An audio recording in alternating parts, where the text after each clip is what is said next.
Rams house, it's time for the offseason. Great playoff run in 2025, but in today's video, we start to focus on building for next year. How can we take what we did in 2025, which obviously, while being a successful season in some ways, did not end the way we wanted it to, did not end with the Lombardi Trophy. How can we change that in 2026? We're going to talk about the Rams' perfect offseason in today's video. Some of the things I think they absolutely need to do to attack next year the right way. But before we get into it, I got to let you guys know, we have been growing this community on Rams Report, what I like to call the Ramily over here, very fast. Over the last week, we've over doubled in count to 1,400 plus members of our Ramily. But every time somebody subscribes, every time we cross another milestone, that means more videos. That means more evidence for my bosses that the Rams are the fastest growing fan base in the entire NFL, that they're worth investing in, that we need more content on this channel. So hit that subscribe button if you want to show my bosses that the Rams are the strongest fan base in the NFL and the fastest growing fan base in the NFL. And if you want daily Rams videos in your feed, we're posting every single day, whether it's a VOD, whether it's a short, we got all the Rams content you could ever need. But let's get into it. Starting with the cap space situation. We're actually pretty cap healthy going into this year.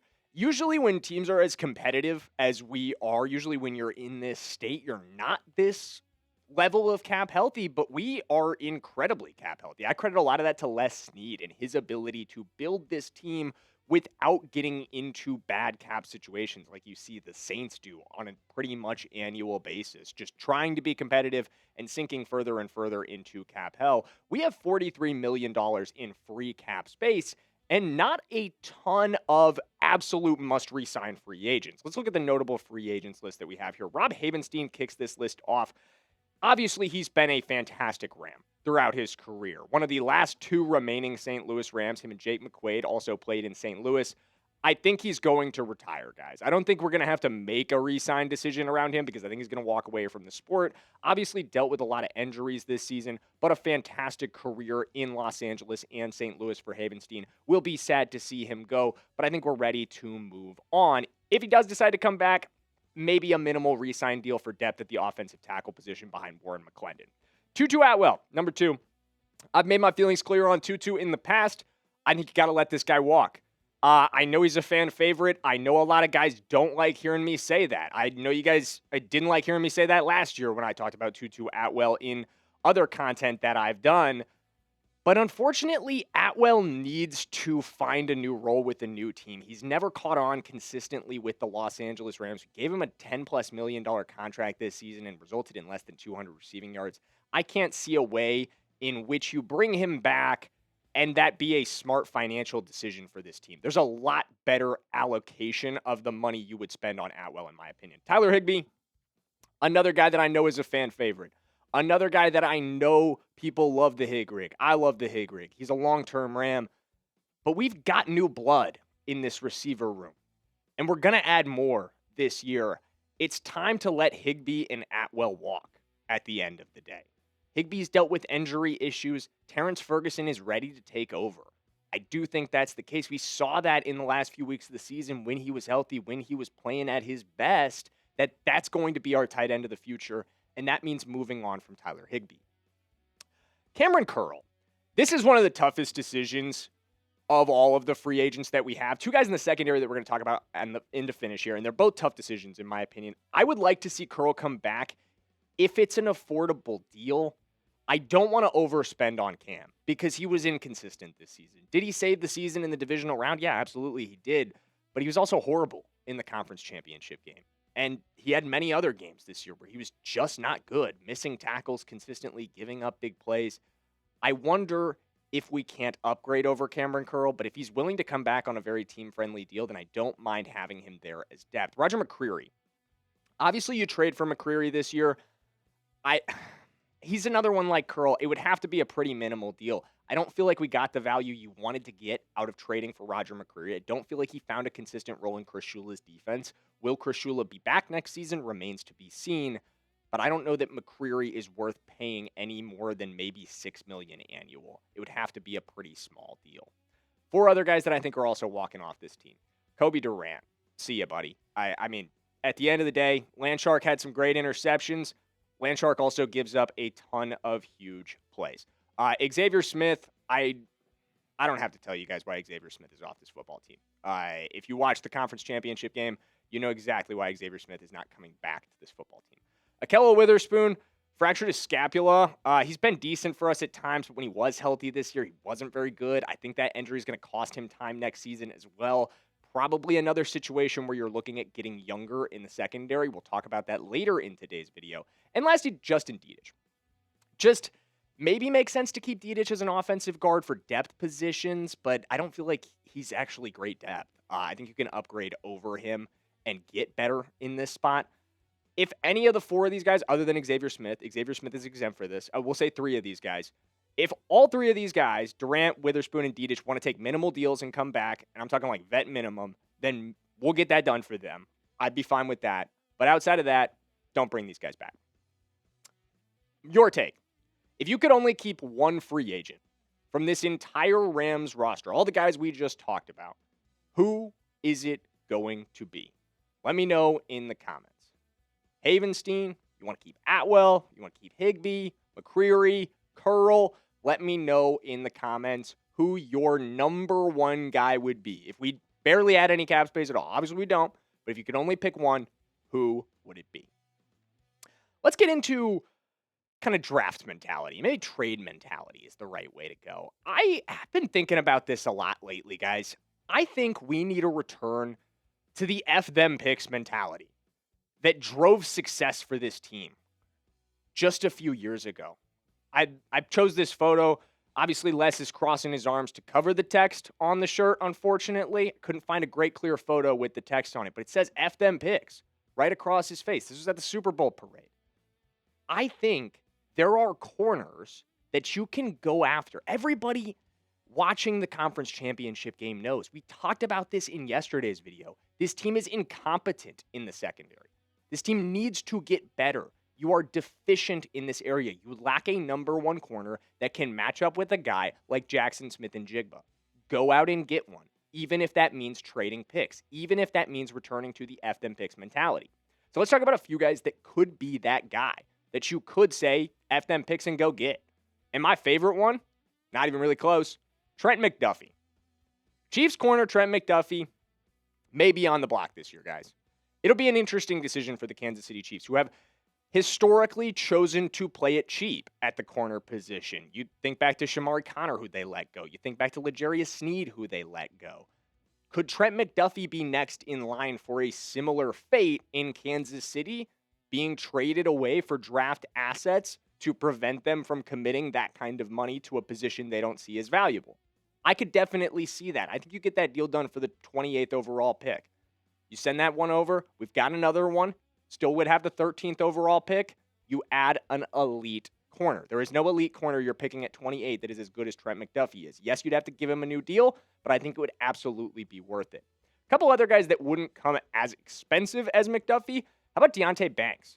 I was texting with our Giants Now host, Marshall, today, and he told me Banks would be on the market. Banks has had ups and downs in his career after being a first-round draft pick by the New York Giants. I believe he was coming out of Auburn, if I remember correctly, in his collegiate days. And, like I said, ups and downs for him in his career, but he shows potential. And think about Emmanuel Forbes, a first-round draft bust with the Washington Commanders, someone that was able to get back on track in Los Angeles. Could Banks be that guy for us? I think he comes over for maybe a swap of 6th and 7th round draft picks plus Banks. That would be a big pickup. How about picking on a divisional rival? You don't have to trade for Tariq Woolen like you would the other guys, but he'll hit the free agency market this season. There's a chance the Seahawks bring him back, but I don't know. At this point, we'll see. Would Woolen be an interesting addition to this secondary? Obviously, he's got some character issues, which we saw come out in the conference championship game, but I think it would be an interesting add. And then Riley Moss, lastly. Moss. This is another guy. I talked to our Broncos breakdown host, Trace Moustakis, today about the potential for the Broncos to trade Riley Moss. He told me it's 40-60. at this point. He said it's going to depend on whether or not Vance Joseph comes back as their defensive coordinator. Vance Joseph, a big fan of Riley Moss in his game. But if Vance isn't back, Moss becomes expendable with the new deal pending in 2027. Could be a trade asset for the Rams to add. Either way you dice it, any of the 4 of these, add one of them. Be aggressive here. Whether it's a deal for Woolen in free agency, whether it's a trade for Trent McDuffie, a less expensive trade for Banks, I don't care which of the 4 of these you go get. How aggressive you want to be in that will ultimately depend on how aggressive you want to be in other areas on this roster and what you want to do in the draft. But you need to add one of those 4 guys, or at least a corner, through trade or through free agency. And there's not a ton of great ones that are going to be available in strictly free agency. So I think trade is your best path. But there is also draft. You think about the draft. We have the 13th overall pick, and we have likely the 28th overall pick. And it's interesting to consider what you could potentially do at number 13. We're going to talk about some draft targets at 13 in just a minute. But I want you to weigh in on this conversation that we've been having here about trading a pick or drafting with the first rounder. What do you think? Would you like to trade? And we could call this trading both of the picks, trading just the later one, or maybe even the earlier one. Sound off on your opinion on trading in the comments. But if you want to pick on both of those, let me know. Type pick, type trade in the comments. Let me know, how do you feel about potentially trading out of the first round? I know it's something Les Snead likes to do, so it's definitely something that we as Rams fans have to have on our radar that he might pull again. But a couple targets in the draft that I think are interesting. Mansoor Delane and Jermod McCoy, we've talked about a lot already. I did an entire draft targets video about guys that we could pick at number 13, and they were 2, obviously. I love these 2 guys. I think they're fantastic players that you could target at 13 if you want to address corner at that spot. But there's a chance that the Rams decide to address another position at 13, and there's other corners you could fall back a bit in draft, one of which is D'Angelo Pons. Pons would not be a good pick at 13. I would be strongly opposed to that, but Pons is a very good player out of Indiana. He's undersized, which is a growing theme in our secondary. And I love the idea of adding another undersized corner? In some ways, not really. But if you had to, Pons would be the guy, man. He's so physical at the catch point. He's such a playmaker for Indiana. He was fantastic to watch this season. I think he'd be a really interesting addition to the secondary. I think we could get the most out of a guy like him. But lastly, this is someone we haven't talked about yet, but would be a very interesting pick if he's available at 13. How about Caleb Downs in this secondary? You guys like the sound of that? I know you do, if you're familiar with Downs' play. If you're familiar with the Ohio State safety, he is one of the best players in college football, has been over the last 2 years. And I think about the possibility, what we talked about earlier in this video, of letting Kamren Curl go. How much better is this secondary if instead of Kamren Curl patrolling back there, it's Caleb Downs? Yeah, I like the sound of that. Also offers you a lot of special teams value. Would be a really exciting addition to this defense. But it comes down to, is he available at 13? I don't really know, to be honest with you. I don't. Couple other positions, or one other position you might target, couple other guys. Receiver. You guys know I'm a big fan of the idea of recreating the greatest show on turf, Rams. I think we're this close to doing it. You just need that third option. Any of the 3 of these guys would be perfect. Mekhi Lemon will probably be there for you. Jordan Tyson almost certainly will be there for you. Carnell Tate is a bit of a dream situation. If Carnell Tate's there at 13, something probably went wrong for him in the pre-draft process, but we would take him in an absolute heartbeat. Any of the 3 of these guys, you have the greatest offense in the NFL, probably in the last 5 to 10 years that anybody has ever seen. This would be unstoppable. With Puka, with Deonte, with any of the 3 of these receivers attached to an offense that also has Kyren Williams, Blake Corum, and Matthew Stafford. Shut up, man. That's unbelievable. I love the sound of that, but I also feel like addressing the secondary is important as well. A lot of decisions to make. It'll depend on who's going to be there. This is something we're going to be talking about a lot over the next couple of months. So make sure that you are subscribed. If you haven't already joined the Ramily here on the Rams Report by Chat Sports, Today is a perfect day to do it. We are 572 subscribers away from hitting 2,000 subscribers, which is absolutely unbelievable. Huge shout out to you guys. I will see you in the next one.